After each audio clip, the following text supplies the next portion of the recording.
안녕하세요. 최동욱 변호사입니다. 오늘은 보조금법 위반 형사사건에 대해서 성공적으로 방어한 사례를 소개해드리겠습니다. 이 사건은 벌금형을 이끌어낸 성공 사례입니다. 최근 경기 불황 속 자금난으로 어려운 사업자들을 위해서 국가나 지자체에서 다양한 정책 자금 그리고 국가 보조금을 지급하고 있습니다. 그런데 거짓된 내용으로 신청을 하거나 부정한 방법으로 보조금을 수령한 경우 혹은 보조금을 정해진 목적 외에 사용할 경우에는 보조금관리법 위반으로 적발이 되어서 형사처벌 그리고 보조금 환수 그리고 제재 부과금 처분의 대상이 될 수도 있습니다. 실제로 보조금 위반죄로 기소될 경우에는 아래 사진에서 보시는 바와 같이 징역형의 실형이 선고되어서 구속되는 일이 많습니다. 그리고 만약 보조금 편취액이 억대가 넘어갈 경우에는 신문 기사에서 확인하실 수 있듯이 수사기관 조사 과정에서 미리 사전 구속영장이 청구가 되어서 구속되는 일도 실제로 발생하고 있습니다.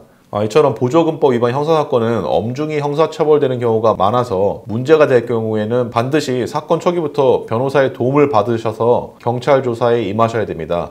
오늘은 제가 직접 사건을 수행해서 의뢰인의 벌금형 판결을 이끌어낸 성공 사례를 소개해 드리겠습니다. 실제로 제가 직접 형사재판에 참여해서 벌금형 판결을 이끌어낸 성공 사례입니다. 사건을 간략히 설명드리면 의뢰인은 고용노동부가 주관하는 청년 취업 인턴 지원금 지급 제도를 통해서 국가 보조금을 지급받았는데 그 과정에서 허위 서류를 제출하다가 적발이 되었습니다. 의뢰인은 처음부터 허위 서류를 작성 제출하였을 뿐만 아니라 지급받은 보조금 액수도 수천만 원대에 이르러서 형사처벌 가능성이 대단히 높았습니다.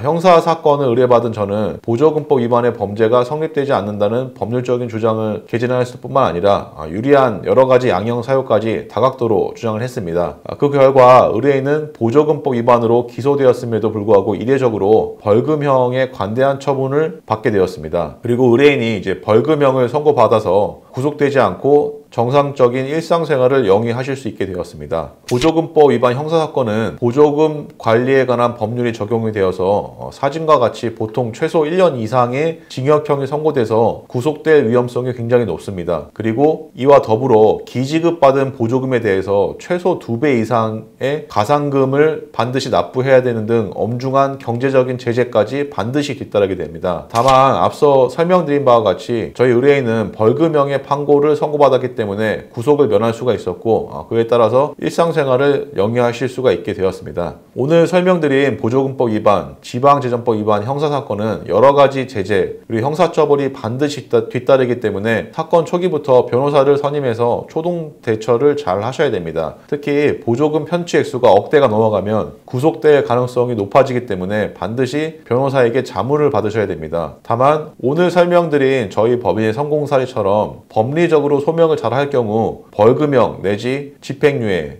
등의 관대한 판결을 받아서 구속을 피할 수도 있습니다. 보조금법 위반, 지방재정법 위반으로 문제가 될 경우 언제든지 저희 명함 주소로 문의 주시면 신속 정확하게 답변을 드리겠습니다. 감사합니다. 법무법인 차원의 최동욱 변호사였습니다.